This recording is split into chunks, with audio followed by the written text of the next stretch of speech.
My father shrugged and called it just a reunion, warning me not to make it a scene. Yet that event was built with hundreds of hours of my unpaid work and charged to my accounts, all while my name was missing from the guest list. They assumed I would swallow the insult like I always did. Instead, I left the state, and the ugly truth followed them into that ballroom like a lit match. My name is Gianna Simmons, and at 2 a.m, the only light in my apartment came from the dual monitors humming on my desk. My eyes felt like they were packed with hot sand. But I could not stop. I was obsessing over the kerning on a font that looked elegant enough to scream old money, but legible enough for my great-aunt's failing cataracts. On the screen, the banner read, Simmons Family Legacy, a weekend of roots and wings. It was a masterpiece of emotional manipulation, designed to make a fractured, competitive family look like a cohesive dynasty. I had spent the last 3 weeks editing the slideshow. I had color-corrected 40 years of bad lighting. I had digitally removed red eye from my cousins and smoothed out the wrinkles on my father's forehead in the portraits from the 90s.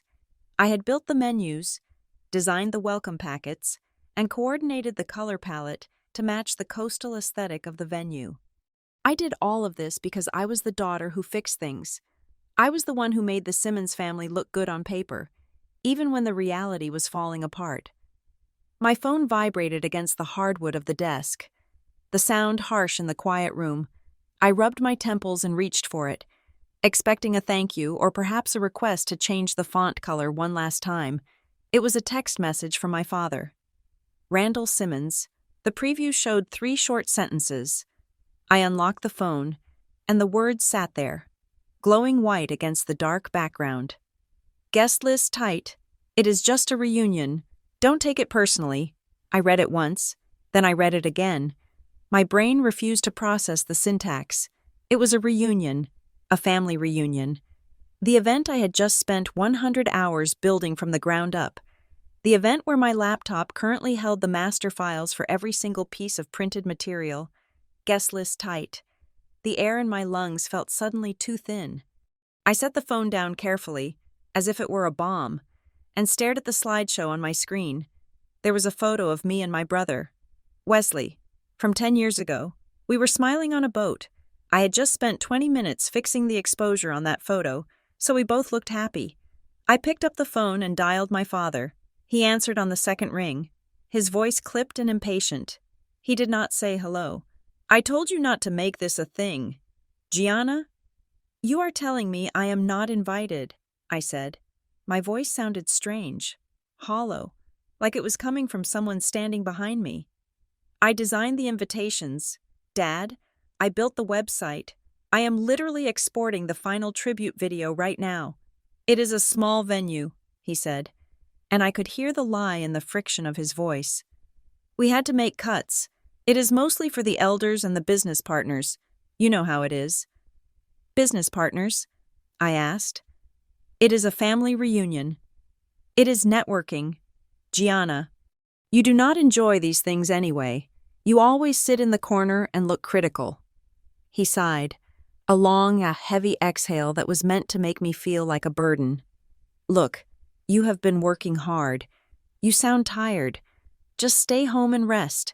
Treat yourself to a spa day or something. I do not want a spa day, I said, gripping the phone tight enough to turn my knuckles white. I want to be there. I am your daughter. You are being dramatic, he snapped. Gia, listen to me. Do not ruin this for everyone else. Gia. The name hit me harder than the rejection. He never called me Gianna when he wanted something, or when he was managing me. Gianna was an adult woman with a design firm and boundaries. Gia was the little girl with scraped knees who just wanted her daddy to be proud of her. Gia was obedient. Gia did not ask questions. Gia accepted scraps and called it a meal. He used that nickname like a leash, a quick tug to remind me of my place in the hierarchy. I am not being dramatic, I said, but the fight was already leaking out of me, replaced by a cold, creeping numbness. I have to go, he said. Wesley is asking about the AV setup. Just email the final files to him. Okay, be a good girl. The line went dead. I sat there in the silence of my apartment.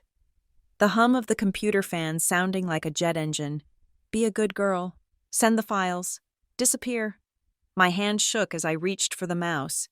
I minimized the design software and opened my email client. I needed to see it. I needed to understand the mechanics of how I had been erased from my own life. I clicked on the folder labeled Vendor Contracts. There was the invoice for the venue, a deposit of $5,000, paid 6 months ago. The card on file ended in 4022, my card. I clicked on the catering contract. Client Gianna Simmons. I clicked on the florist, the lighting rental, the custom linen service. Every single one of them had my name on the signature line. My father had told me he was bad with technology and that he did not understand the secure signing portals. He had asked me to handle the logistics, promising to write me a check when the estate dividends cleared in the next quarter. Just put it on your card for now. Gia, you know I'm good for it. I had believed him. I had fronted nearly $12,000 in deposits and rushing fees because I thought we were a team. I thought I was investing in a memory we would all share. Then I saw a new notification in my inbox. It was an automated alert from the cloud drive I managed for the family. Wesley Simmons has shared a folder with you, reunion_final_guests. I clicked the link. The permission settings stared back at me in gray text view only. I was the administrator of the entire family archive. Yet for this specific folder, I had been demoted to a spectator. I opened the spreadsheet. My eyes scanned the rows. There were not 20 people. There were not 30. There were 182 confirmed guests.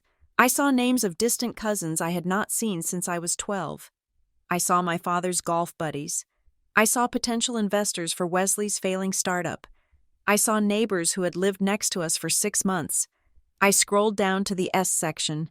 Simmons, Randall, Simmons, Wesley, Simmons, Kendra. There was no Simmons. Gianna. I checked the T section, thinking maybe they had listed me under my middle name. Nothing. I checked the V section for vendors. Nothing. I was not even listed as the help. I was simply gone. I sat back in my ergonomic chair, the leather creaking beneath me. A distinct physical pain radiated from my chest. A tightness that made it hard to swallow. They did not just forget to invite me. This was architectural. This was a demolition. They had extracted my labor, my money, and my talent, and then they had constructed a wall to keep me out. They knew I would not cause a scene. They counted on it. They banked on the fact that Gia would never let the family look bad. They knew I would send the files because I was desperate to be useful, and being useful was the only currency I had ever been allowed to trade for love. A soft chime sounded from my phone. It was an automated notification from the event management app I had installed to coordinate the check-in process. Congratulations, Gianna. Your event, Simmons Family Legacy, is live this weekend. Get ready to make memories. I looked at the cheerful confetti animation exploding on my phone screen. The mockery was absolute. My event was live. My money was spent. My designs were printed, but I was not going to be there. I stared at the screen until the backlight dimmed and turned off, leaving me in the darkness. With only the blue glow of the monitor illuminating the tears I refused to let fall. They wanted me to stay home. They wanted me to be quiet. For the first time in my life, I wondered what would happen if I stopped being Gia, the good girl, and started acting like the person who owned the contracts. I needed a second source. I needed to triangulate the lie before I could fully believe the coordinates. My finger hovered over Paige Hollis's name in my contact list. Paige was my cousin on my mother's side, the kind of person who posted every latte she drank and used too many exclamation points. But she was incapable of malice. If there was a narrative being spun about me, Paige would not be the author of it, but she would certainly be the audience. I typed out a message, keeping my tone breezy, burying the panic under a layer of casual professional curiosity. Hey Paige, just double-checking the start time for the welcome dinner on Friday. My invite seems to be glitching. Do you have the PDF? The 3 bubbles appeared immediately. I stared at them. my breath held in the back of my throat. "Oh, Uncle Randall said you were swamped with a big merger this week and decided to skip it to focus on work. I thought that sounded so stressful. Sad you aren't coming." The air in the room felt stagnant. A merger. I did not have a merger. I ran a boutique design firm, and my biggest project for the last month had been this very reunion. My father had invented a corporate crisis to explain my absence so he would not have to explain his exclusion. Here is the invite, though. Just in case you change your mind, it is going to be huge. A second later, a forwarded email landed in my inbox. I clicked it open, and the screen filled with the high-resolution graphics I had designed. The header was the gold leaf crest I had vectorized by hand. The font was the custom serif I had purchased specifically for this project, but the text overlaid on my work was new. I zoomed in on the details. The Simmons family legacy weekend at Hilton Harbor. I felt a cold flush crawl up my neck. Hilton Harbor. My father had looked me in the eye and told me they were booking a small community hall near the old homestead to keep costs down. Hilton Harbor was a 5-star coastal resort 2 states away. It was the kind of place that charged $12 for a bottle of water and required a resort pass just to walk on the beach. I scrolled down to the itinerary. This was not a casual get-together. This was a gala. Friday, welcome cocktail hour on the dune deck. Saturday, the legacy banquet and golf tournament. Sunday, farewell brunch. I kept scrolling, my eyes hunting for the guest list link Paige had mentioned. It was embedded at the bottom. I clicked it, and a spreadsheet opened up. It was the same list I had been locked out of, but now I was viewing it through the forwarded access of a guest. 182 names. I saw the names of the board members from my father's company. I saw the mayor of his town. I saw people I had never met, friends of Wesley, business associates, neighbors. There were distant relatives from the Oregon branch of the family whom I had not seen in 20 years. Every single one of them had a checkmark next to their name under RSVP, confirmed. My eyes darted to the section labeled Event Hosts. It was printed in bold, capital letters at the bottom of the digital invitation. Hosted by Randall Simmons and Wesley Simmons. My name had been scrubbed clean. I was the ghost in the machine. I had built the engine, polished the chrome, and filled the tank, but the keys had been handed to my brother, who had never organized anything more complex than a fraternity keg party. Then I saw it, the item on the Saturday schedule that made my stomach turn over. 7 p.m., a special tribute presentation, a journey through our history, curated by the Simmons men, the slideshow, the 40 hours of restoration work, the meticulous scanning of fragile negatives, the color correction, the narrative pacing I had agonized over to ensure my late mother was represented with dignity, curated by the Simmons men. My phone rang. The screen lit up with my father's face. He must have heard from Paige. I answered, not saying a word. "What did Paige tell you?" His voice was tight, low, the tone he used when a waitress got his order wrong. "I thought we discussed this, Gianna. I told you not to make a scene. I am not making a scene. Dad," I said, my voice terrifyingly calm. "I am reading an invitation to a legacy weekend at Hilton Harbor, an event hosted by you and Wesley, an event featuring a slideshow that I made. We upgraded the venue last minute," he lied. The lie was so lazy it was insulting. You do not book Hilton Harbor last minute. You book it 18 months in advance. And Wesley stepped up to help with the hosting duties since you are so busy with your work. "I am not busy," I said.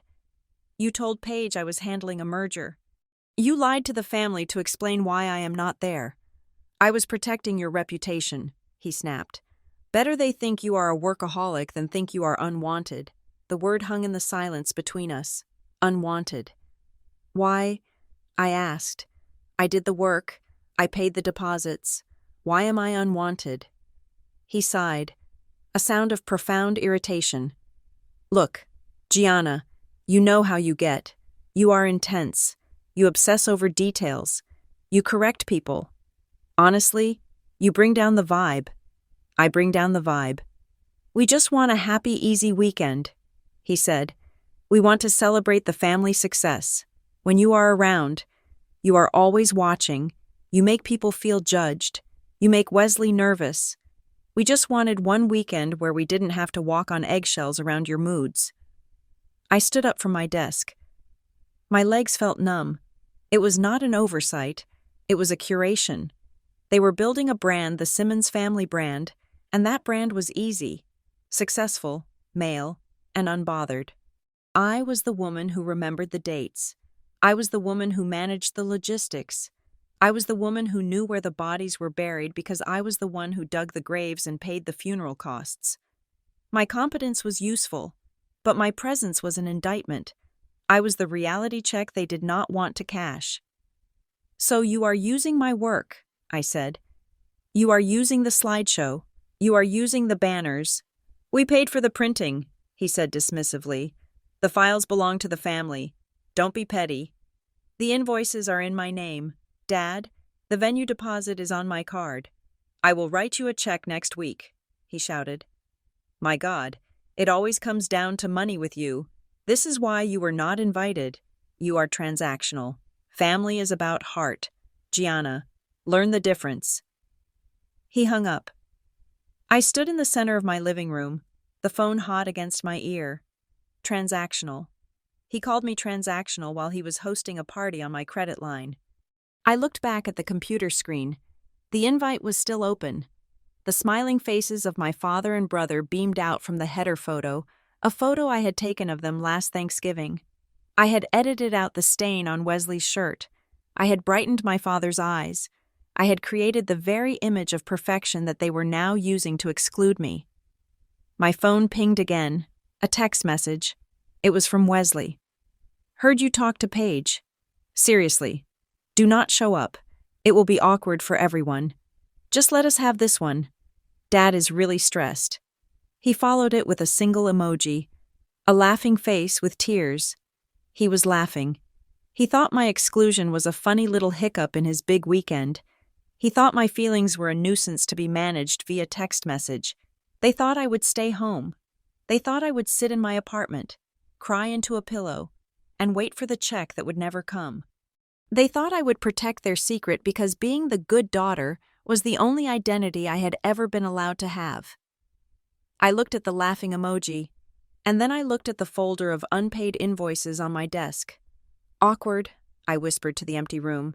If they thought my presence would be awkward, they had no idea what my absence was about to cost them. I had a bookmark on my browser that I had not opened in 3 years. It was hidden inside a folder labeled Reference Materials, buried beneath color palettes and typography cheat sheets. It was my escape hatch, a place I visited only when the noise of my life became too loud to bear. I clicked it. The website for the Red Earth Sanctuary in Sedona loaded with a soothing fade-in effect. I stared at the images of red rocks, private casitas, and women sitting in meditation circles wrapped in linen for the last 36 months. Every time I had enough money to book a stay, something had come up. Wesley needed bail money for a DUI. He swore was a misunderstanding. My father needed a loan to cover payroll because a client was late. The roof at the family lake house needed repairing. My savings account was a community chest, and I was the only one making deposits. But not tonight. I looked at the dates. They had a last-minute opening for a breath and trail retreat starting tomorrow morning. It was the premium package, private villa, guided dawn hikes, no Wi-Fi in the common areas. The price was astronomical, $4,500 for 5 days. I did not flinch. That was less than the deposit I had just lost on the catering for a party I was banned from attending. I pulled out my credit card.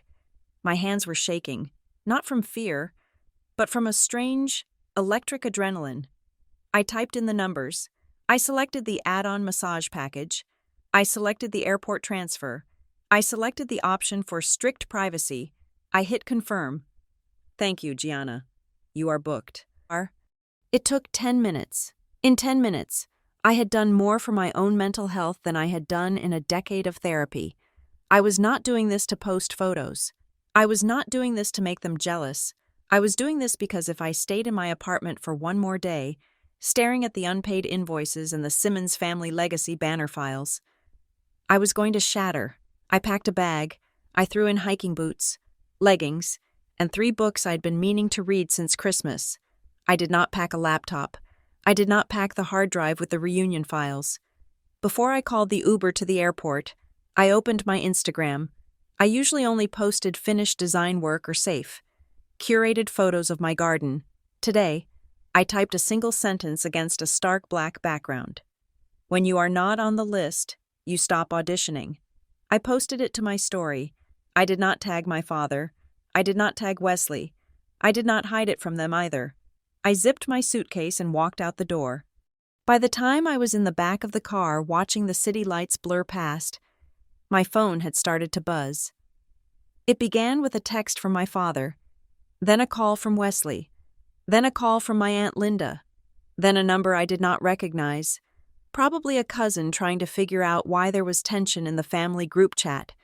The phone vibrated against my thigh like an angry hornet. My instinct was to answer. That reflex was deep in my wiring. I was the fixer. If the phone rang, it meant there was a fire, and I was the only one with a bucket. My thumb hovered over the screen as Wesley's name flashed for the 3rd time. I imagined him panic-stricken. He was probably realizing he did not have the login for the guest management software, or that he did not know where the printed menus were stored. I took a breath, turned the ringer off, and dropped the phone into the side pocket of my purse. I did not block them. That would have been engagement. I just let them ring into the void. It was a new skill, this non-performance. It felt heavy and uncomfortable, like wearing shoes on the wrong feet, but I forced myself to sit with it. At the airport, I breezed through security. I had TSA pre-check. Another thing I had paid for myself while my father complained that the lines were too long but refused to fill out the paperwork. I sat at the gate, watching the planes taxi on the tarmac. I decided to check my email one last time, just to ensure my flight confirmation was accessible. At the top of my inbox was an automated message marked Urgent. It was from the event coordination platform. Action required final invoice approval for Hilton Harbor Catering. The email was standard. The final headcount had been locked in. The food order was prepped. The total remaining balance was $8,000. Due 48 hours before the event, there was a big green button that said, Approve Payment. Below it was a smaller link that said, Manage Payment Sources. The card on file was mine. If I clicked that green button, the money would leave my account. The shrimp cocktails would be served, and my father would toast to his success while I sat in Arizona. If I did nothing, the system would attempt to auto-charge the card at midnight. I felt a surge of old guilt. I could hear my father's voice in my head, telling me I was petty, that I was ruining everything, that money was just paper and family was forever. I could feel the weight of the embarrassment they would face if the catering staff refused to serve appetizers because the bill was flagged. But then I remembered the text. Don't show up. It will be awkward. They had fired me. They had fired me from the position of daughter, sister, and guest. When you fire an employee, you lose access to their corporate card. That is how business works. I moved my cursor over the link. I did not cancel the event. I did not write a nasty email to the vendor telling them to sue my father. I simply logged into the payment portal and removed my credit card from the file. I left the field blank. I closed the browser tab. I was not sabotaging them. I was simply resigning. If they were the hosts, as the invitation so boldly claimed, then surely Randall and Wesley Simmons had a credit card between them to cover the party they were throwing. I boarded the plane and found my seat in row 3. A flight attendant handed me a sparkling water with a lime wedge. I took a sip, the bubbles sharp on my tongue. As the plane began its ascent, lifting above the cloud layer, the guilt tried to claw its way back up my throat. I worried about the logistics. Who would check the sound system? Who would make sure Aunt Marge didn't sit next to her ex-husband? Who would tip the valet? Then, a strange question floated into my mind, silencing the noise. If I disappear for a week, do they even know what to do? I realized with a jolt that I did not know the answer. I had never given them the chance to fail. I had been so busy catching the balls they dropped that I never stopped to see if they could actually catch one themselves. Maybe they would figure it out. Maybe they would step up. Or maybe, just maybe, the entire infrastructure of the Simmons family was built on the back of one exhausted woman, and without her, the roof would cave in. I leaned my head back against the seat. The cabin was dark. When I landed in Phoenix, I took a shuttle north. The landscape changed from urban sprawl to high desert, the saguaros standing like sentinels in the moonlight. By the time we reached Sedona, the red rocks were looming shadows against a star-filled sky. I checked into my casita. The room smelled of sage and cedar. There was a deep soaking tub and a bed that looked like a cloud. I walked into the bathroom and looked at myself in the mirror. I looked wrecked. There were dark circles under my eyes that concealer could no longer hide. My skin looked gray. I saw a woman who was 35 years old, but carried the exhaustion of a 60-year-old matriarch. I saw a woman who had been running a marathon for people who would not even drive her to the starting line. I washed my face, scrubbing off the city grit. I walked back into the bedroom. My phone was on the nightstand. I picked it up. 42 missed calls, 38 text messages. Pick up the phone, Gianna. Where are you? The vendor is saying the card was removed. Fix this. Don't be a brat. We are family. I did not read them all. I did not reply. I swiped down and tapped the moon icon. Do not disturb. Then, I powered the phone off completely. I placed it face down on the wood. I climbed into the bed. The sheets cool and crisp against my skin. For the first time in 10 years, I was not going to sleep with the phone under my pillow. I was not going to wake up at 3 a.m. to soothe my father's ego or fix my brother's mistakes. I closed my eyes. The silence in the desert was absolute. It was terrifying. It was magnificent. Let them host. Let them figure it out. I was on vacation. I was sitting on the terracotta patio of my casita, watching the sun dip behind the red rocks of Sedona. The air smelled of juniper and dust, a stark contrast to the humid, salty air of Hilton Harbor. I had a book open on my lap, but I was not reading. I was waiting. My phone, which I had turned back on just to check the time, lit up with a FaceTime request from Paige. I hesitated. Part of me wanted to throw the device into the cactus garden and never look back. But a darker, colder part of me, the part that had been sharpened by years of being the family doormat, wanted to see. I wanted to see what a Simmons family event looked like when the engine was removed from the car. I accepted the call. Paige's face filled the screen. She was hiding in what looked like a supply closet or a very narrow hallway. The lighting was bad, casting long shadows over her frantic expression. In the background, I could hear the muffled thump of the jazz band and the clinking of high-end glassware. Gianna, she whispered, her eyes wide. It is a disaster. You have to tell me how to fix the check-in scanners. I cannot fix them. Paige, I said, my voice calm. I am in Arizona. The QR codes are not syncing, she hissed, panning the camera around to show me a glimpse of the lobby through a crack in the door. It was chaos. A line of guests, probably 40 people deep, was snaking out the door. The hostess stand was unmanned because the 2 hired coordinators were huddled over a tablet that was flashing a red error message. My father was standing next to them, wiping sweat from his forehead with a monogrammed handkerchief. He looked less like a host and more like a man trying to defuse a bomb with a spoon. They keep scanning the codes, but the system says, Invalid Event ID. Paige narrated, flipping the camera back to herself.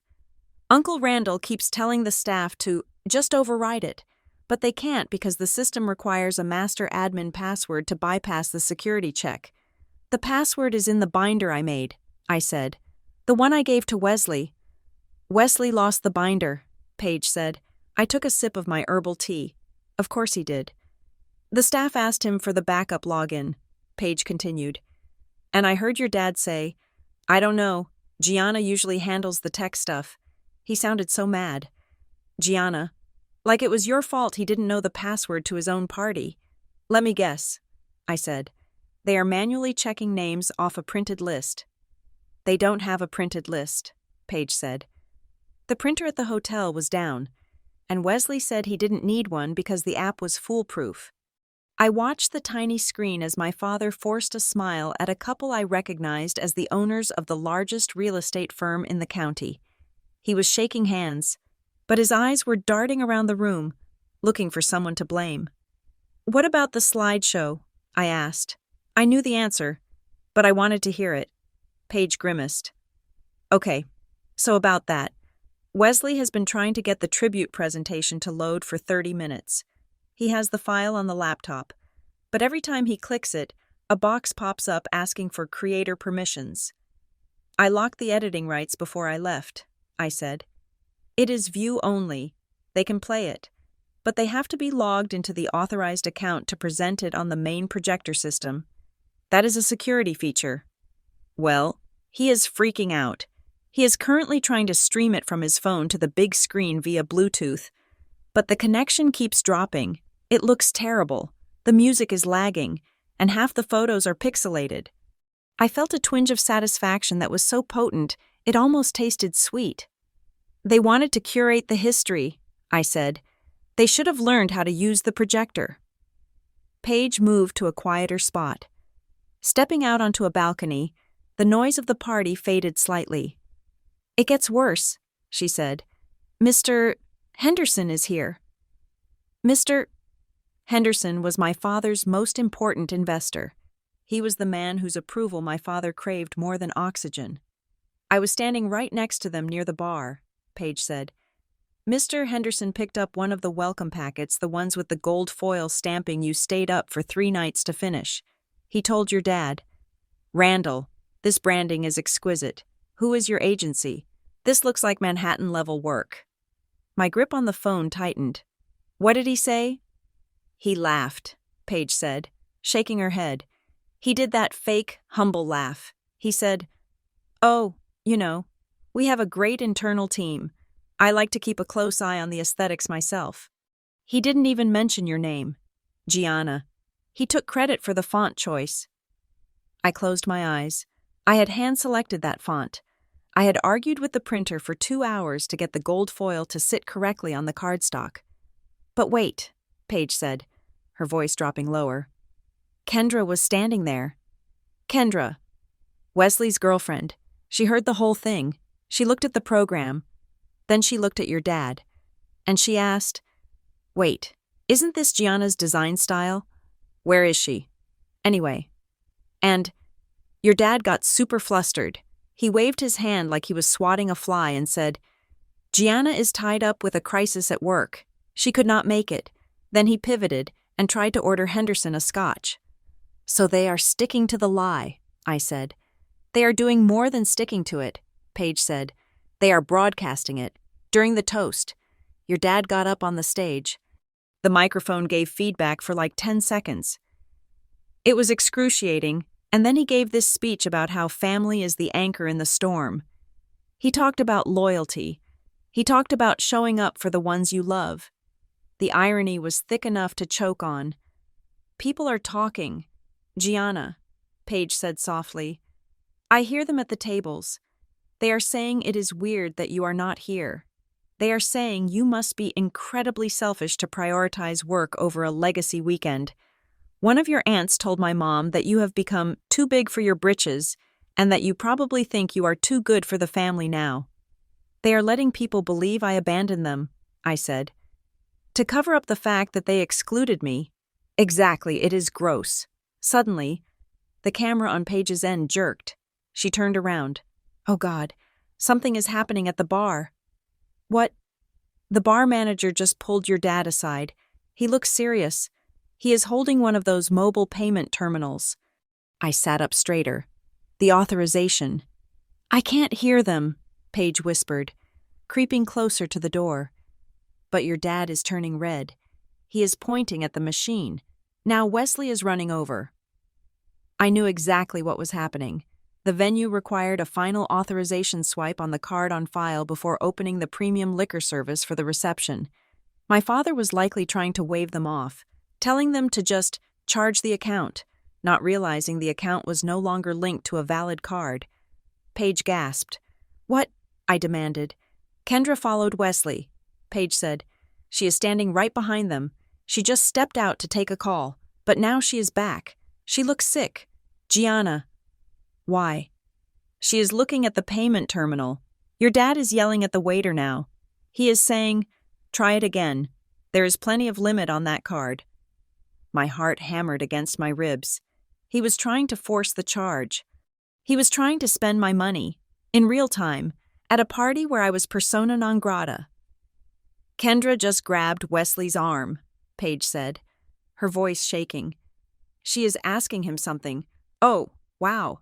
She just pulled away from him." "Paige, what is she saying?" "I think she figured it out," Paige said. "She just looked at the receipt the manager is holding. It has the last 4 digits of the card on it, 4022.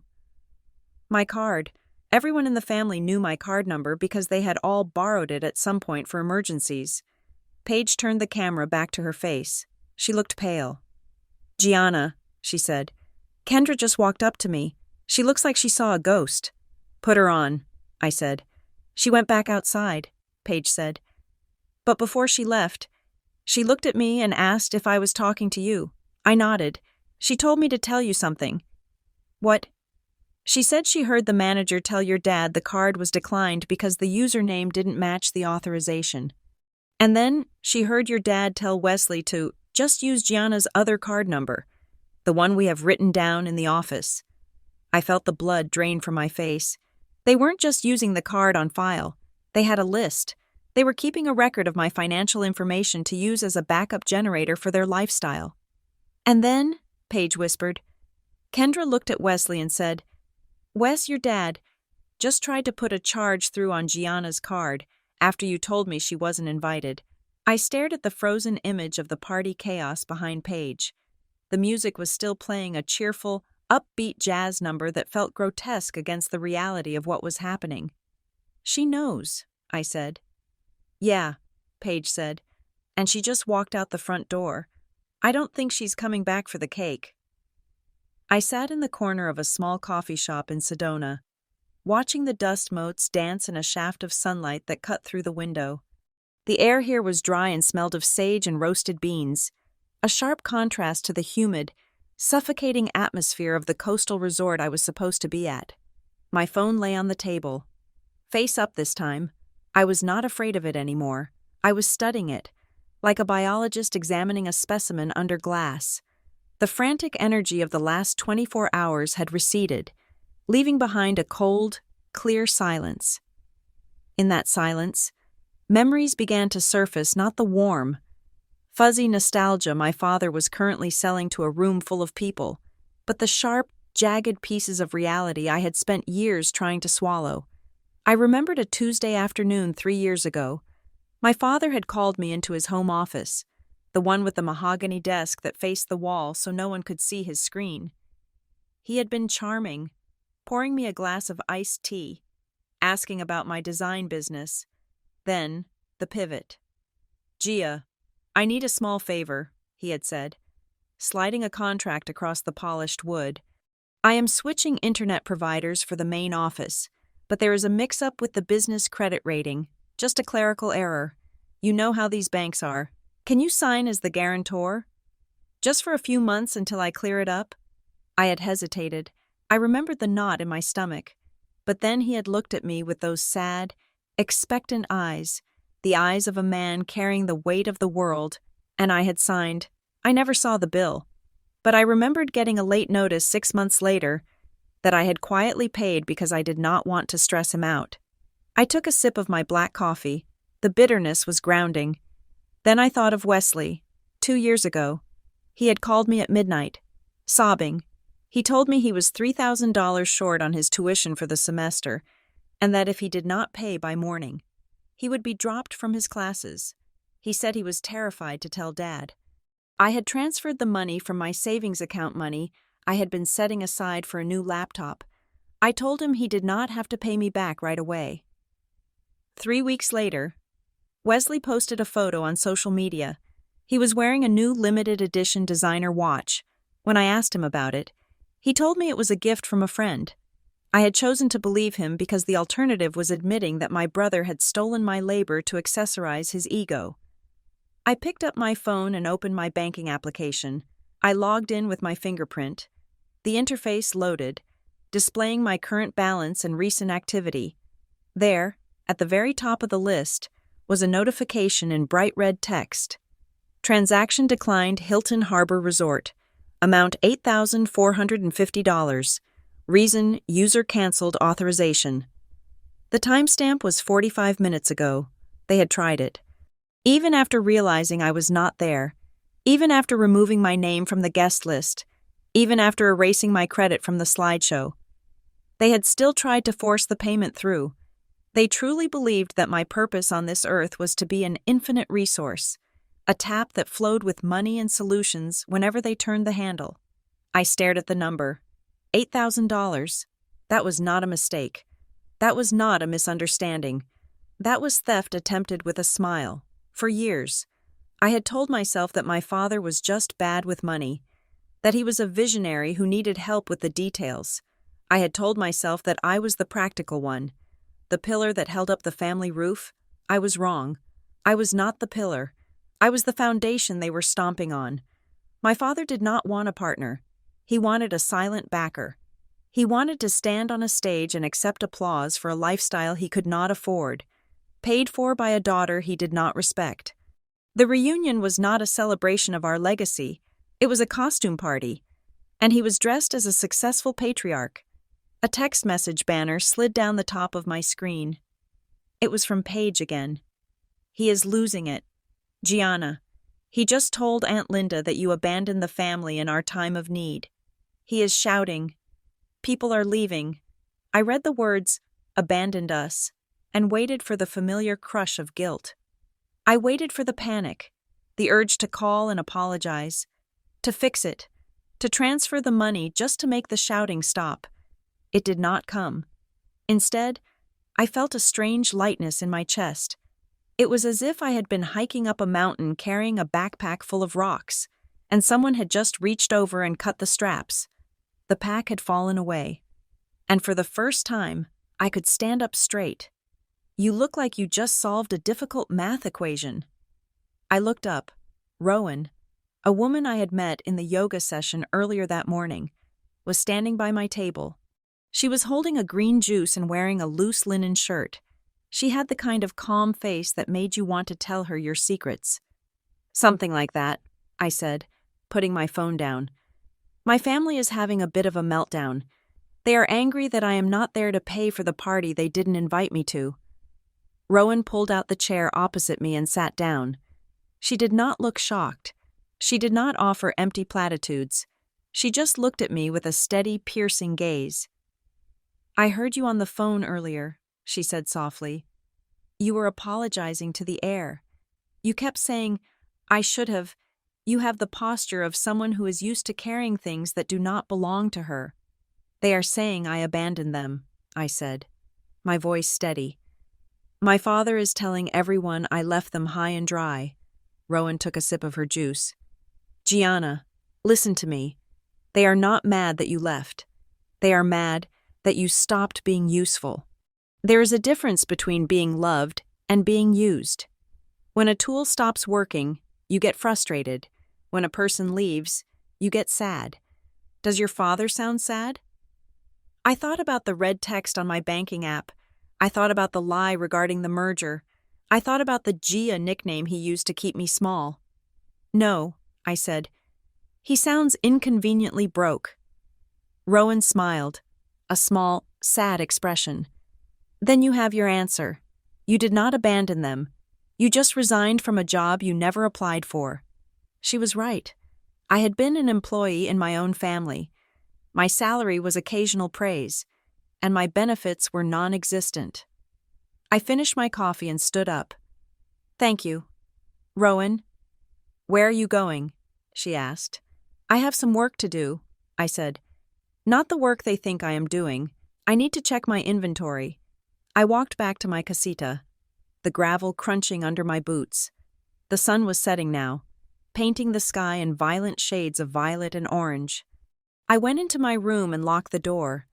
It was a symbolic gesture, but it felt necessary. I sat at the small wooden desk and opened my laptop. The screen glowed to life, a blank white page staring back at me. I was done crying. Crying was for people who had hope that things would change. I had something better than hope. I had data.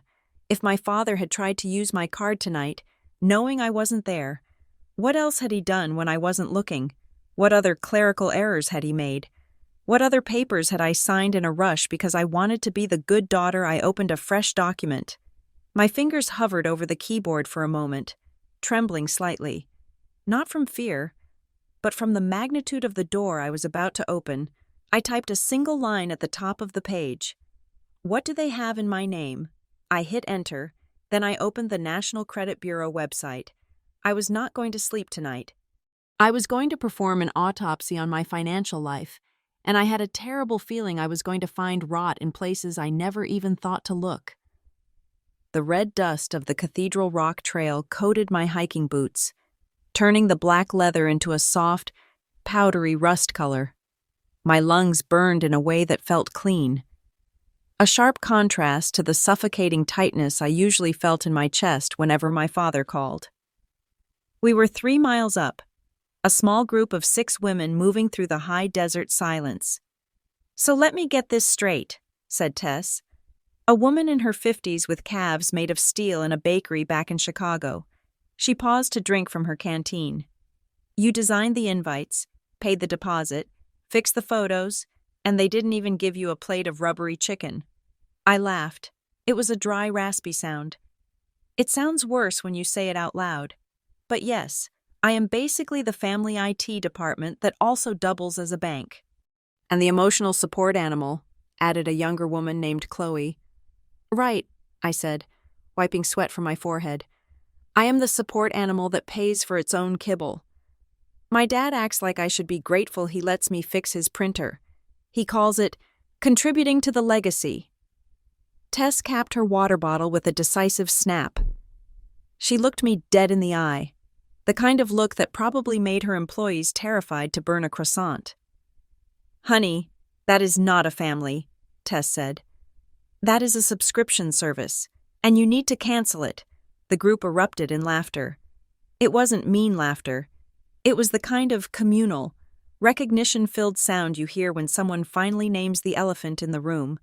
I stood there, leaning against a warm sandstone boulder, and felt a bubble of genuine mirth rise in my throat. I laughed until my sides hurt. I laughed until I was gasping for the thin desert air. It was the first time in years I wasn't laughing to smooth over tension or to make someone else feel comfortable. I was laughing because it was true. I was the Netflix of the Simmons family. I was a monthly fee they paid in guilt to get premium access to my labor. Later that afternoon, I sat in a linen armchair across from Dr. Marlowe. The wellness center smelled of eucalyptus and expensive silence. Dr. Marlowe was not the kind of therapist who nodded and asked how that made me feel.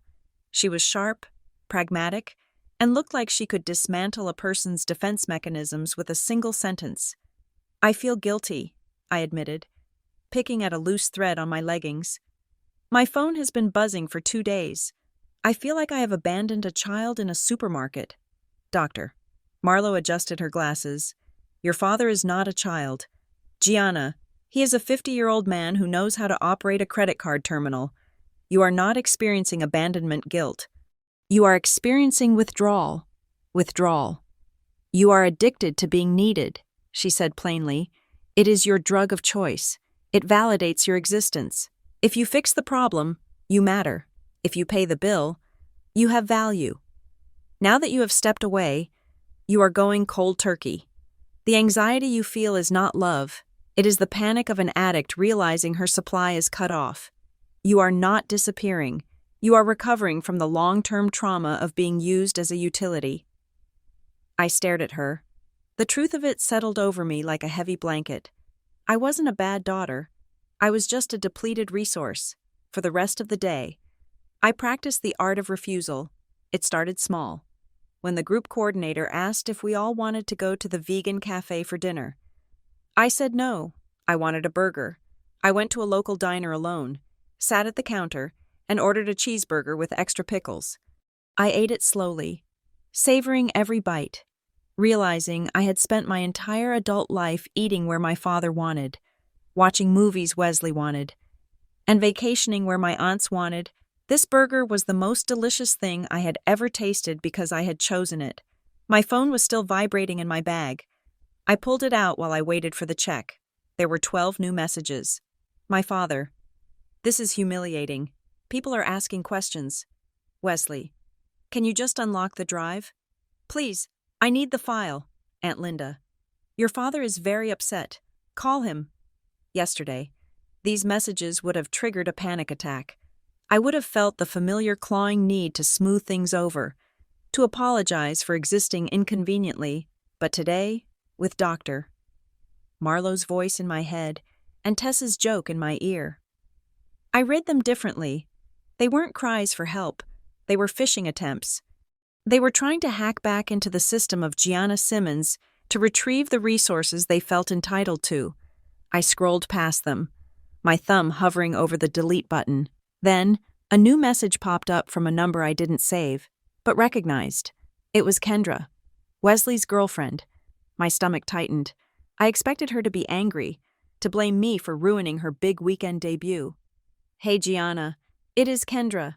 I got your number from the group chat. I just wanted to say I am sorry. I stared at the screen. A second message bubbled up. I honestly didn't know you weren't invited. Wesley told me you hate these things and that you refused to come because you thought we were all too much. He made it sound like you looked down on us. I thought you just didn't like me. I had no idea you did all the work. The branding is beautiful. You deserve to be here.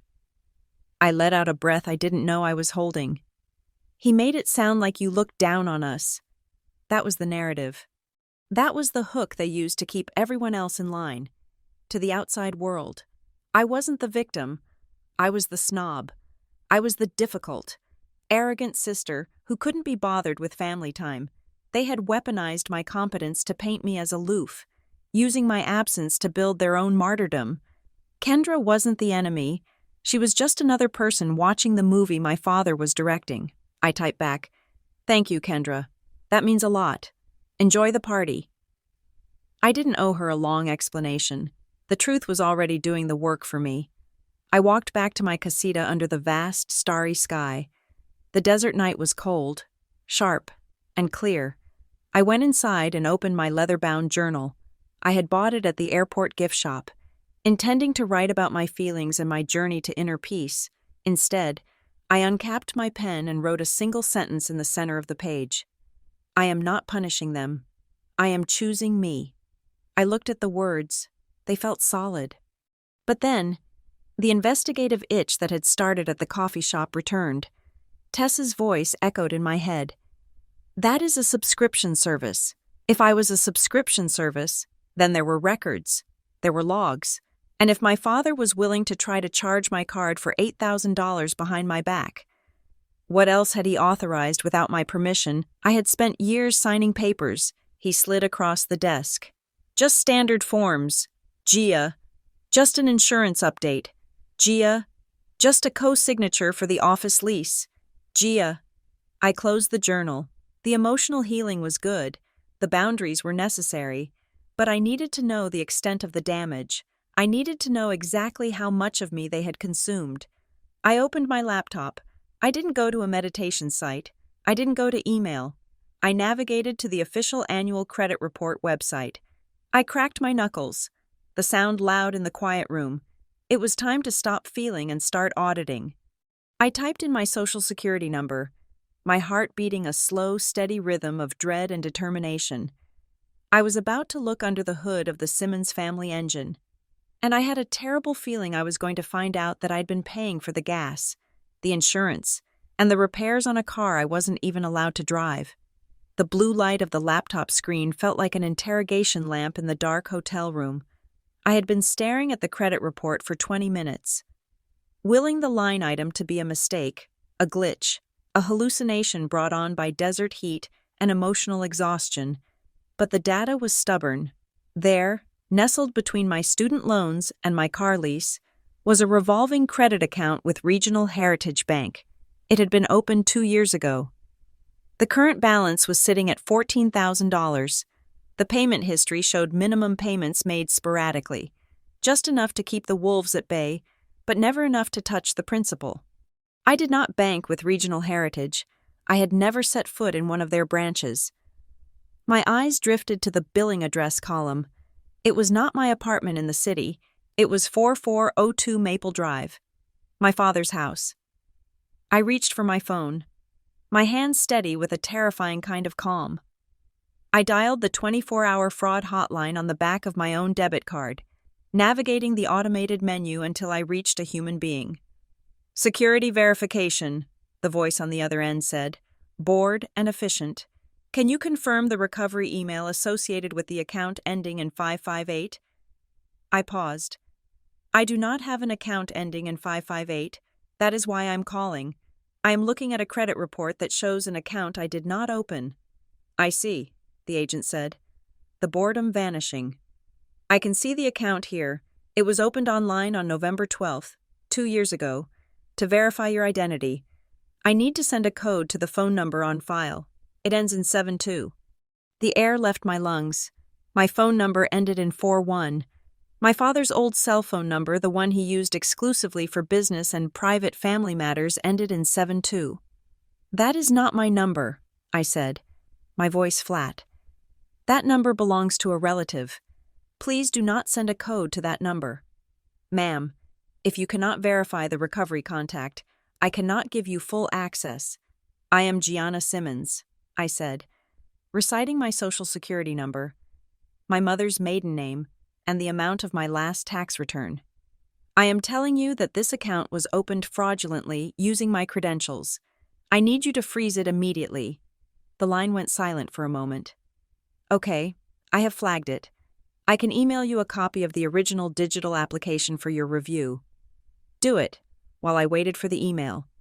I opened 3 new tabs on my browser: Experian, TransUnion, Equifax. I did what I should have done 5 years ago. I placed a total freeze on my credit. I set up 2-factor authentication on every single account I owned, linking them to an authenticator app that only I could access.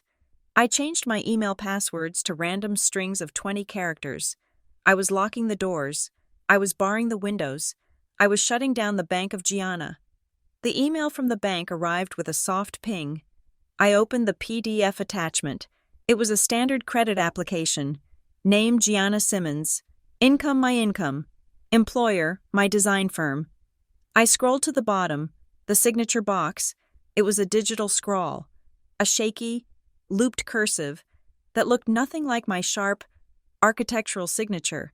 It looked like someone trying to copy my name from memory. It looked like the way my father signed birthday cards when he was in a rush. He had not just borrowed money. He had impersonated me. He had committed a felony because he knew I would never press charges. He banked on my silence the same way he banked on my labor. My phone buzzed. A message from Paige. "You need to see this. He just said this during the toast." It was a video clip. The quality was shaky, filmed from under a table. But the audio was clear. My father was standing on a makeshift stage, holding a microphone. He looked flushed, perhaps from the wine, perhaps from the stress of the declined card earlier.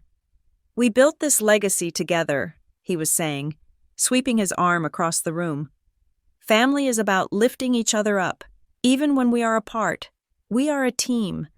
My daughter Gianna could not be here tonight because she is working on a big project for us. But you know Gianna, she is always happy to help. She would give you the shirt off her back if it helped the family shine." I watched it twice. Always happy to help.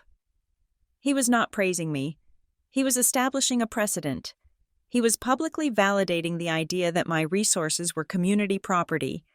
By saying I was happy to help, he was making any future objection from me look like a betrayal of my own nature.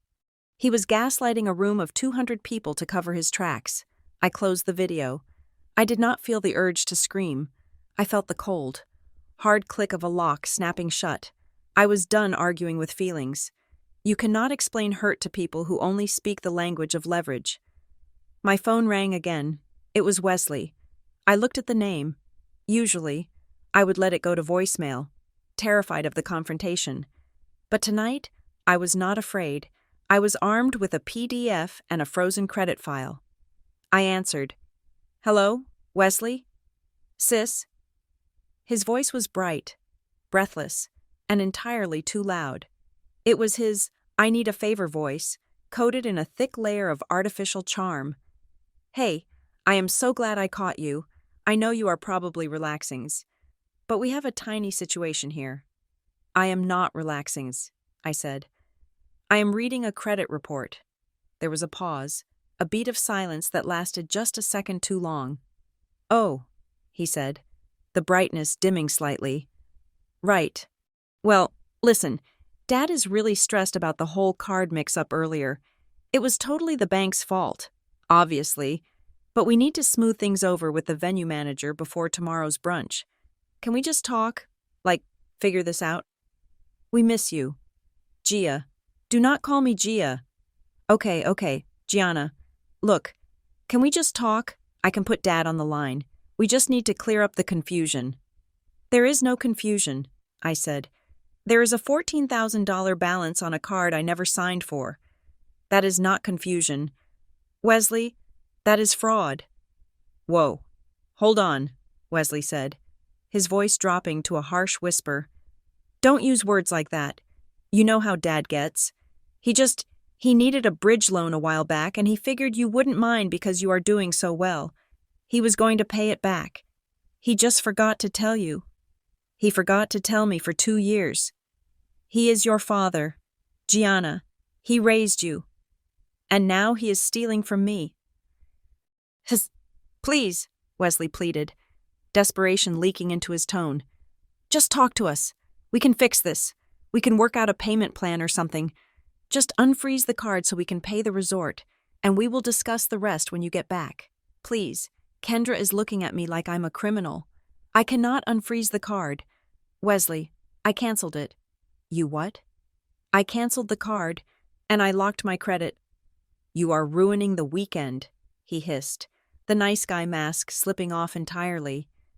"Do you have any idea how embarrassing this is? Dad is going to lose his mind." "I do not care about his mind. I care about my credit score. Gianna, be reasonable. Just talk to him." "No," I said. "I am done talking. If you have something to say, send it to me." "What?" "Email me," I said, my voice sounding like steel. "If you want to discuss finances, debt, or bridge loans, put it in an email. I want everything in writing. I want paper trails. Wesley, no more phone calls. No more just between us. If it is not in writing, it does not exist. You are being paranoid.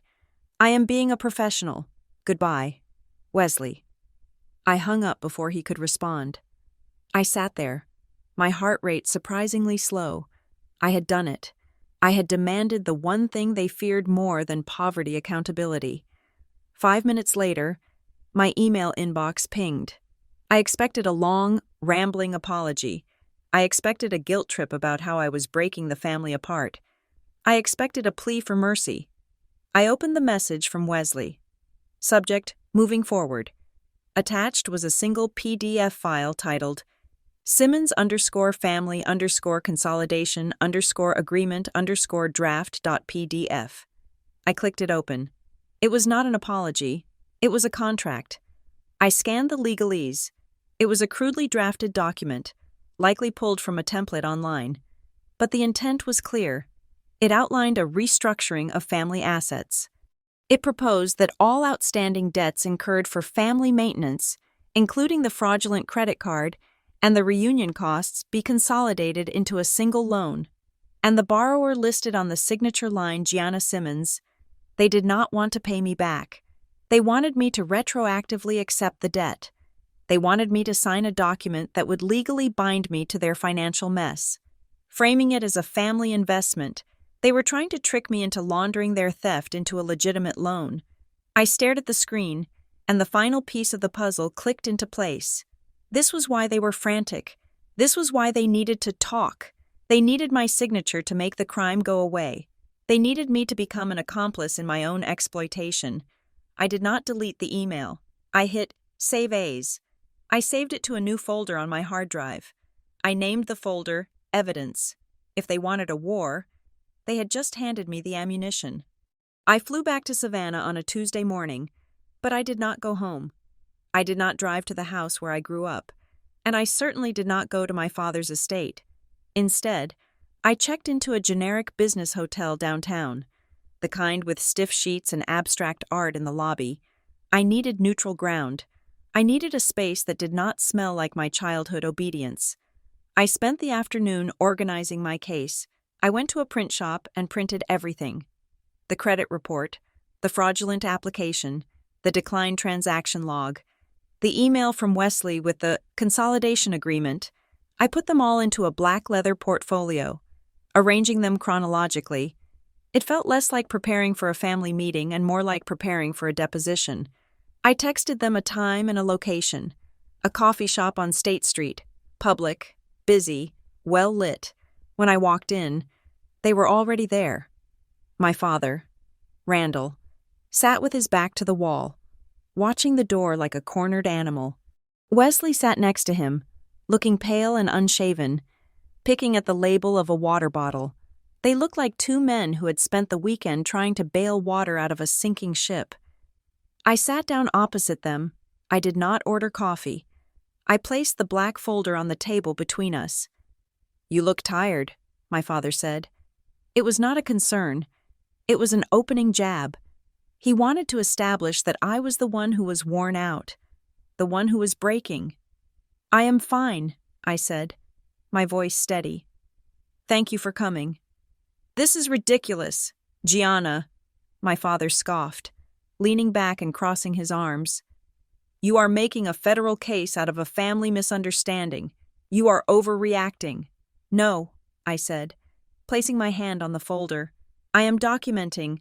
I opened the folder. The first page was the invoice for the reunion services, the ones I had paid for. The second page was the invite list without my name. "We are not here to talk about my feelings," I continued. "We are here to talk about the $14,000 charged to a credit card account opened in my name, without my consent, using a digital signature that does not match mine." The air at the table grew heavy. Wesley flinched.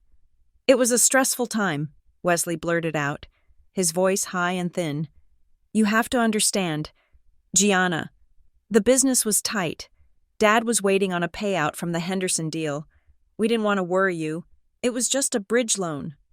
"A bridge loan is something you apply for," I said. "Identity theft is when you use someone else's social security number." "It was a misunderstanding," Wesley insisted, looking around to see if anyone was listening. "We were going to pay it off before you even noticed, but then the venue costs for the reunion blew up, and Kendra's parents were putting all this pressure on us to make the event look high class. We just got in over our heads. So you stole from me to impress your girlfriend's parents," I summarized. "We did not steal," my father snapped. "We leveraged family assets. There is a difference." "I am not a family asset," I said. "I am a person." I slid the credit report across the table. It landed in front of my father. He did not look at it. "Who opened the account?" I asked. The question hung there. "Who sat at the computer?" I asked again, enunciating every word, typed in my social security number, and signed my name. "Was it you, Dad? Or did you make Wesley do it?" Silence. My father looked out the window. Wesley stared at the table. Neither of them would meet my eyes. Their silence was louder than a confession. It confirmed everything. My father was the architect, and Wesley was likely the instrument, or perhaps they had done it together, justifying it over a scotch, telling themselves they were doing it for the greater good of the Simmons name. "It does not matter who clicked the button," my father muttered finally. "What matters is that you abandoned us this weekend. You left us high and dry. Do you have any idea how embarrassing it was to explain your absence to Mr. Henderson? To have the credit card declined in front of the staff? He was pivoting.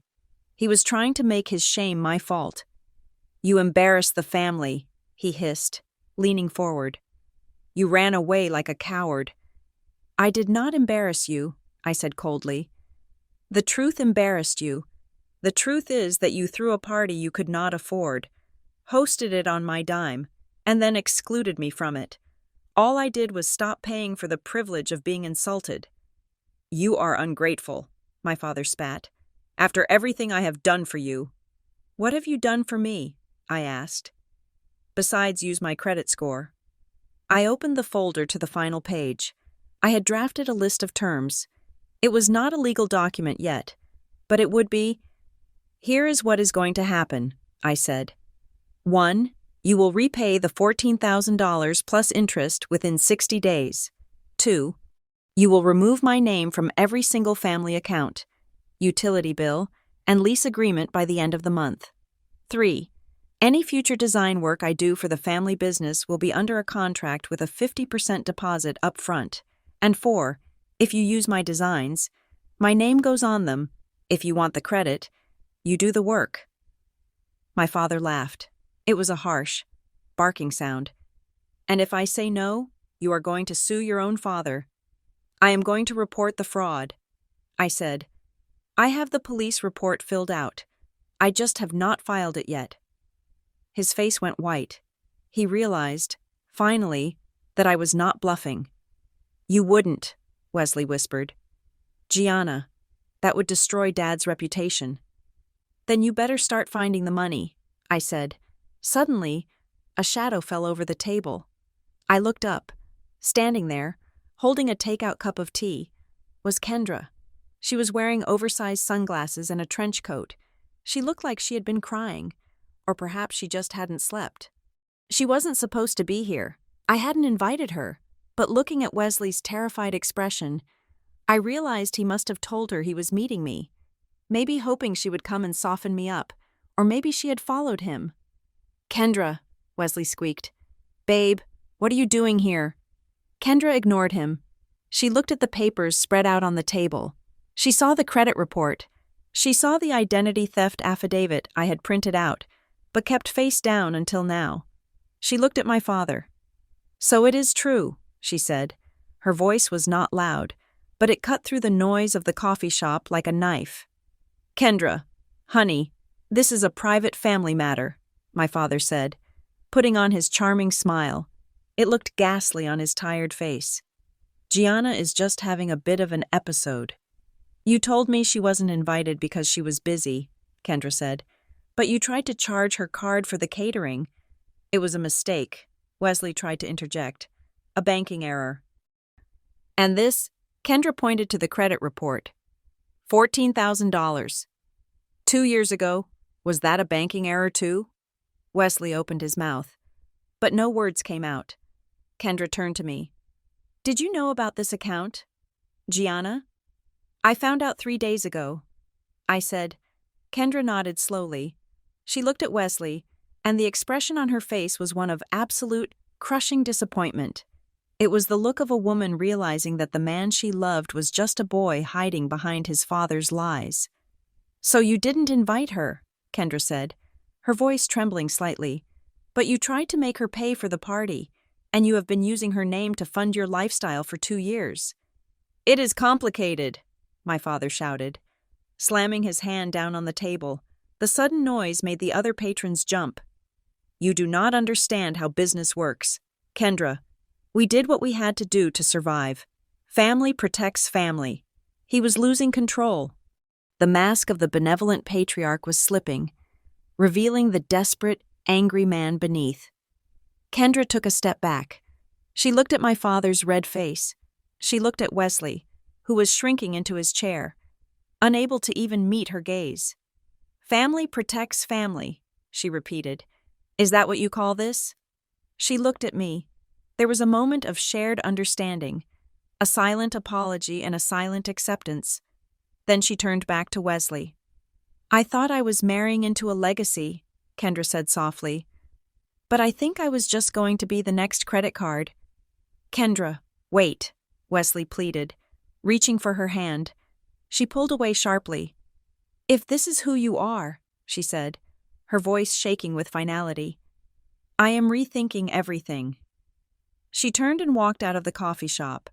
The bell above the door jingled cheerfully, a stark contrast to the silence she left behind. My father sat frozen, his hands still on the table. Wesley put his head in his hands. I closed my folder. The sound of the snap was final. I had not just won the argument, I had dismantled the illusion. The ringing of my phone in the quiet hotel room made me jump. But it was not the jagged, demanding ringtone assigned to my father or Wesley. It was a standard, default chime. I looked at the screen. Grandma Jo, Marjorie Jo Simmons, was the matriarch of the family, a woman who spent most of her time in her sunroom tending to her orchids. Seemingly oblivious to the power struggles her son Randall waged in the living room, she was 82 years old and rarely made phone calls. I answered, my voice softening instinctively. "Hello, Grandma?" "Gianna," she said. Her voice was not the frail, airy whisper I was used to hearing at holiday dinners. It was clear, low, and stripped of pleasantries. "Come to my house, now. Do not tell your father." I arrived at her small cottage 20 minutes later. It was located on the edge of the family estate, a relic from a time before my father built the sprawling, gaudy mansion that currently housed his ego.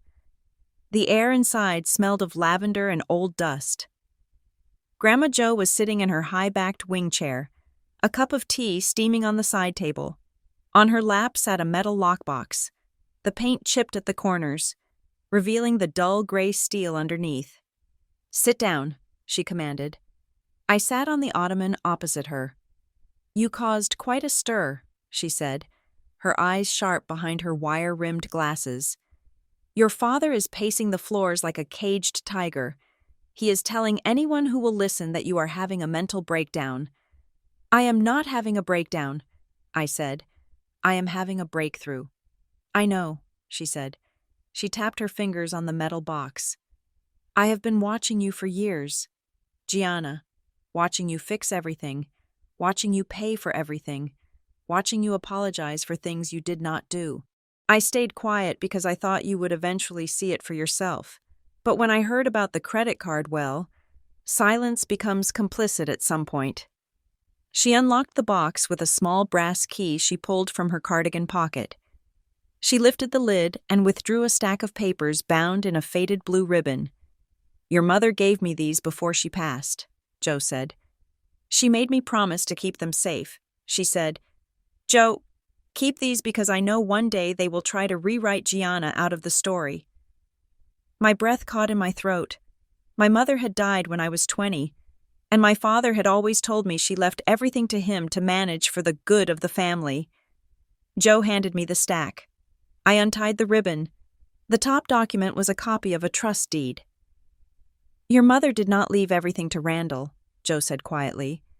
"She left a specific investment fund in your name. It was not millions, but it was enough. Enough to start a business without debt. Enough to buy a house. Enough to say no to your father." I scanned the document. The date was 15 years ago. The beneficiary was Gianna Simmons. "He never told me," I whispered. "He told me there was no money. He told me the medical bills took everything." "He lied," Jo said. "He absorbed the fund into the family operating costs. He forged the transfer documents. He knew that if you had your own money, you would have your own voice, and Randall cannot survive if the people around him have voices." I flipped through the other papers. There were letters from my mother detailing her worries about Randall's spending. There were receipts for jewelry my father claimed was family heirlooms, but had actually been bought with my mother's savings. It was a paper trail of financial cannibalism. "And the reunion," Jo continued, leaning forward. "Do you know why he was so desperate for you to be there? Do you know why he is chasing you so hard now?" "Because he needs me to pay the bills," I said. "No," Jo said, "because he needs you to sign the consolidation." I froze. "I saw the draft. Wesley emailed it to me."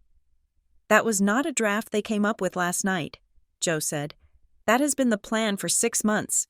The reunion was never just a party. It was a stage. The plan was to wine and dine the extended family, get everyone sentimental, and then present the Simmons family consolidation agreement as a way to secure the future. He was going to pressure you to sign it in front of everyone.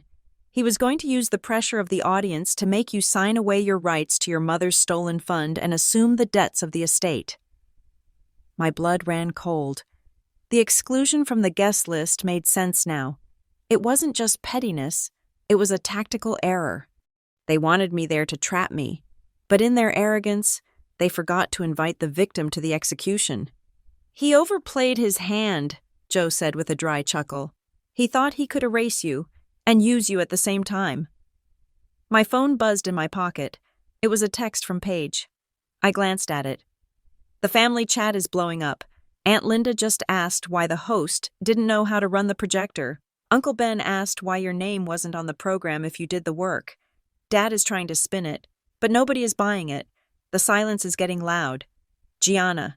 They are realizing the perfect family is just a show. I looked up at Grandma Joe. They are asking questions. Good, Joe said. Randall's reputation is built on the appearance of control. When you didn't show up, you stripped him of that control. You didn't just ruin a party. You exposed the wizard behind the curtain. My phone buzzed again. This time it was Wesley. Please call me. Kendra is packing a bag. She says she won't set a date for the wedding until I fix this with my sister properly. She is serious. Gianna, she is talking about taking a break.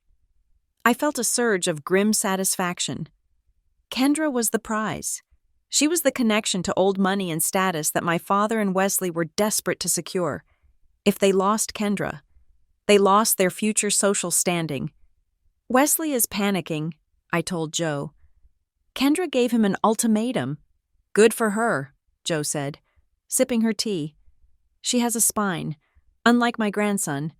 Then, the final vibration. A text from my father. I opened the message. Gianna, let us put this behind us. We are family. I am willing to forgive your outburst if you come home and we sit down like adults. He kept saying we needed to heal. Also, I need you to look at that agreement Wesley sent. It is just a formality to protect the assets. We can discuss the credit card thing later. Love, Dad. I read it out loud to Joe. Willing to forgive my outburst, I repeated, tasting the bile in the words. And he still wants the signature. He thinks you are still the girl who wants to be good, Joe said. He thinks he can charm you back into the cage. I looked at the documents in my lap. I looked at the trust deed that proved my father had stolen my independence before I even had a chance to use it. I looked at the fraudulent credit application I had printed out earlier. He is wrong, I said. What are you going to do? Joe asked.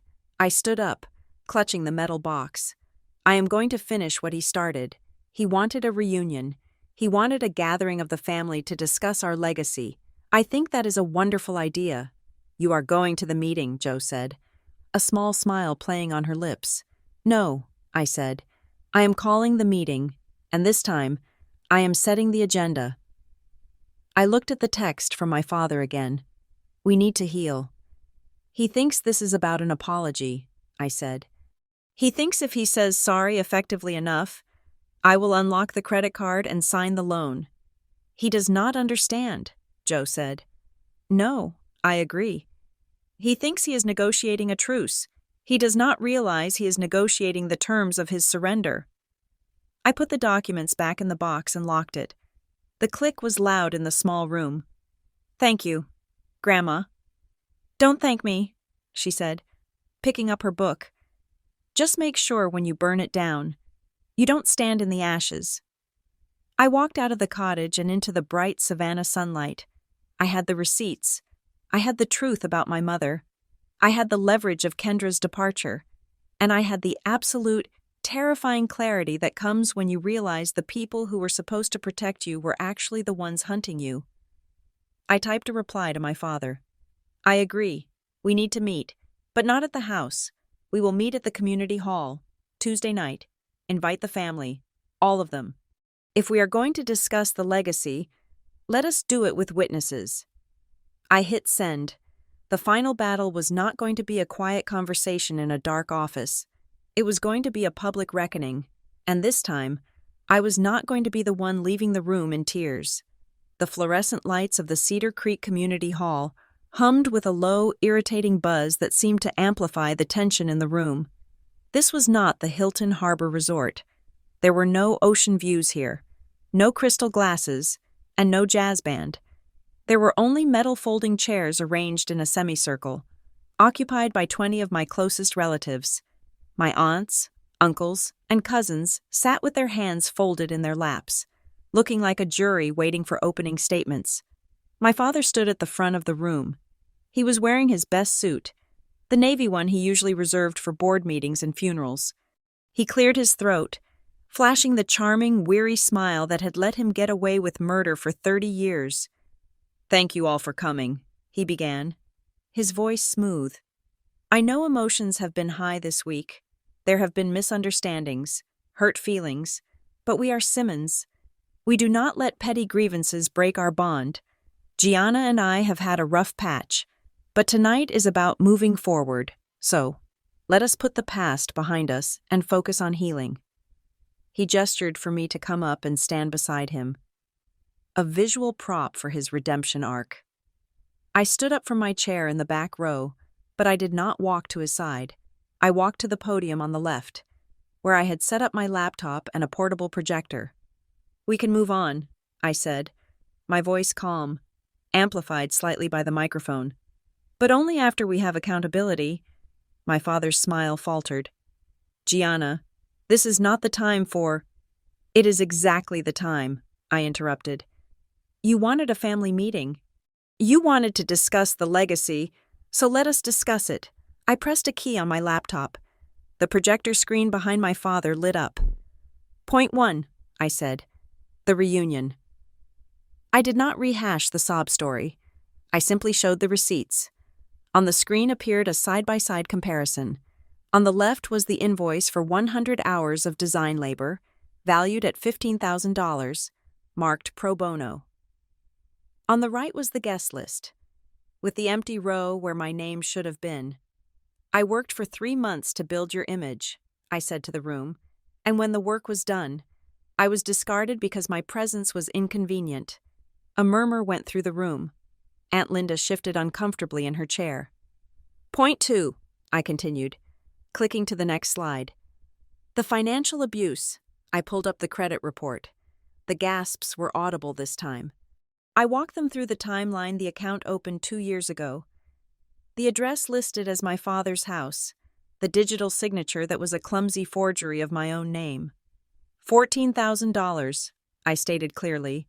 Debt accrued in my name, without my knowledge, to fund a lifestyle this family could not afford. "That was a mistake," Wesley shouted from the front row. He stood up, his face red. "It was a clerical error. We were going to fix it." "Sit down, Wesley," I said. I did not raise my voice. I did not need to. I clicked to the final slide. This was the smoking gun. It was a timeline of 2 emails. The first email, time-stamped at 2 p.m. on Friday, was the text from my father, guest list tight, "Do not come." The second email, time-stamped at 2:10 p.m. on the same day, was the failed authorization attempt on my credit card for $8,000. "Look at the timestamps," I told the room. 10 minutes. 10 minutes after they told me I was not welcome at the party, they tried to charge me for the food they were about to eat. They did not forget me. They banked on me. They believed I was so desperate for their approval that I would pay for my own exclusion. The silence in the hall was absolute. It was the heavy, suffocating silence of a truth so ugly that no one knew where to look. Wesley stood up again, trembling. He looked at his father, then at me. "It was me," he yelled. "I opened the account Dad didn't know I stole the identity. Punish me. Gianna, leave Dad out of it." He was doing it again. He was throwing himself on the grenade to save the general. I looked at my brother with pity. "Stop it, Wesley. You do not get to protect him with my pain anymore. We both know you have never filled out a form correctly in your life. You did not do this alone." "Enough." My father slammed his hand on the table. The charm was gone. The politician was gone. In his place was a cornered, angry man. "You are ungrateful," he shouted, pointing a shaking finger at me. "I did what I had to do. I kept this family afloat. I kept the business running, and yes, I used your name, because you could handle it. You always handle it. Gianna, you are the strong one. You fix things. That is what you do. You fix what I break." The confession hung in the air like smoke. You fix what I break. He didn't see me as a daughter. He saw me as a repair kit. "I am not a tool," I said softly. "I am a person." I looked at Kendra. She was sitting in the second row, her face pale. She stood up slowly. She looked at Wesley, who was still standing there, looking like a child caught in a lie. "I was going to marry into this," Kendra said, her voice shaking but clear. "I defended you to my parents. I told them the Simmons family had honor." She took off the engagement ring. It was a modest diamond, one that I knew Wesley had bought with a bonus check I had helped him negotiate. She placed it on the metal chair next to her. "I cannot do this," she said. "Not like this." She turned and walked out of the hall. The sound of her heels clicking on the linoleum was the only sound in the room. Wesley collapsed back into his chair, burying his face in his hands. My father looked around the room. He saw his sister looking at the floor. He saw his cousins whispering. He looked at me, and for the first time, I saw fear in his eyes. He realized he had lost the audience. "Gianna," he said, his voice cracking, "we can fix this. Just sign the consolidation. We will pay you back. I promise." "No," I said. I closed my laptop. The screen went dark. "I am not suing you," I said. "Not today. Because a lawsuit would drag this out, and I am done giving you my time." I walked over to him and placed a single sheet of paper on the table. "This is a cease and desist," I said. "It is also a notification of severance. I have closed every account you had access to. I have fraud alerts on my credit file. If you try to open so much as a library card in my name, the police will be at your door in 10 minutes. "You are cutting me off," he whispered. "I am your father, and I am your daughter," I said. "Not your bank, not your crisis manager. If you want a relationship with me, we start from zero, no money, no favors, no business. We learn to be father and daughter, or we be nothing." He stared at the paper. "One last thing," I said, turning to address the room. "I have accepted a position as the senior art director for Archer & Co." A gasp went through the room. Archer & Co. was a major design firm 3 states away. It was a career-defining role. "I move next month," I said. "I am not leaving to run away. I am leaving to live. I have spent my entire life building a legacy for the Simmons name, hoping it would eventually include me. I realize now that I have to build my own." I picked up my bag. I felt lighter than I had in years. The heavy backpack of guilt, of obligation, of the desperate need to be good, was gone. I walked past my father. He looked small. He looked old. He looked like a man who had sold his most valuable asset for a quick payout and was now realizing the cost. "If you want me in your life," I said to him, quiet enough that only he could hear, "you do not get me as your tool anymore." I walked out of the community hall and into the cool night air. I did not look back. I did not check my phone. I got into my car, turned on the engine, and drove toward the highway. The rearview mirror was empty. The road ahead was wide open. Thank you so much for listening to my story. Please comment below and tell me where you are listening from. I would love to connect with you all. Don't forget to subscribe to Lily Revenge Stories, like the video, and tap the notification bell so this story can reach more people who need to hear it.